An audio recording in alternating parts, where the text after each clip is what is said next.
കൊലപാതക കേസിൽ പ്രതിയാക്കപ്പെട്ട് സർക്കാർ കാപ്പ ചുമത്തിയയാളെ കോർപ്പറേഷനിൽ തിരുവനന്തപുരത്ത് വാഴോട്ടുകോണം വാർഡിൽ CPM സ്ഥാനാർത്ഥിയാക്കാൻ നീക്കം. പ്രവർത്തകർക്കിടയിൽ ഇതിനെതിരെ കടുത്ത അമർഷം.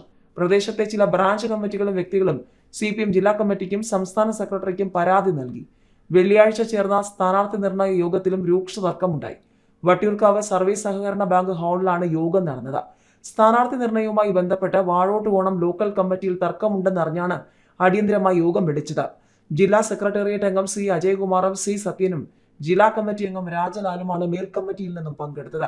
ക്രിമിനൽ കേസിലെ പ്രതിയെ സ്ഥാനാർത്ഥിയാക്കുന്നതിനെതിരെയും ചിലരുടെ ഏകപക്ഷീയ തീരുമാനത്തിനെതിരെയും യോഗത്തിൽ പ്രതിഷേധമുയർന്നു. ചിലർക്ക് 5 ലക്ഷം വരെ കോഴ നൽകിയാണ് ഈ വ്യക്തി സ്ഥാനാർത്ഥിയാകാൻ നോക്കുന്നതെന്ന ആക്ഷേപവും യോഗത്തിലുണ്ടായി. ജില്ലാ ലോക്കൽ ഭാരവാഹികളാണ് അതിന് പിന്നിലെന്നും യോഗത്തിൽ ചിലർ തുറന്നടിച്ചു. അനധികൃത മണ്ണുകടത്താണ് ഇയാളുടെ പ്രധാന ജോലിയെന്നും ചില നേതാക്കൾ ആരോപിച്ചു. പരാതി പറഞ്ഞവരോട് മിണ്ടാതിരുന്നാൽ മതിയെന്നും സംസാരിക്കേണ്ടെന്നും പറഞ്ഞ ഒരു ജില്ലാ കമ്മിറ്റി അംഗം ദേഷ്യപ്പെട്ടു.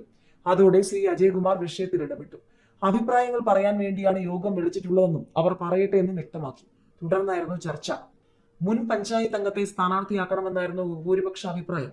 ഇതാണ് ജില്ലാ കമ്മിറ്റി അംഗവും ലോക്കൽ കമ്മിറ്റി ഭാരവാഹിയും ദേഷ്യപ്പെടാൻ കാരണം. നേരത്തെ പാർട്ടി സമ്മേളനങ്ങളിലും ഈ നേതാക്കളുടെ ഇടപെടലുകൾക്കെതിരെ പരസ്യ പ്രതിഷേധങ്ങൾ ഉണ്ടായിരുന്നു.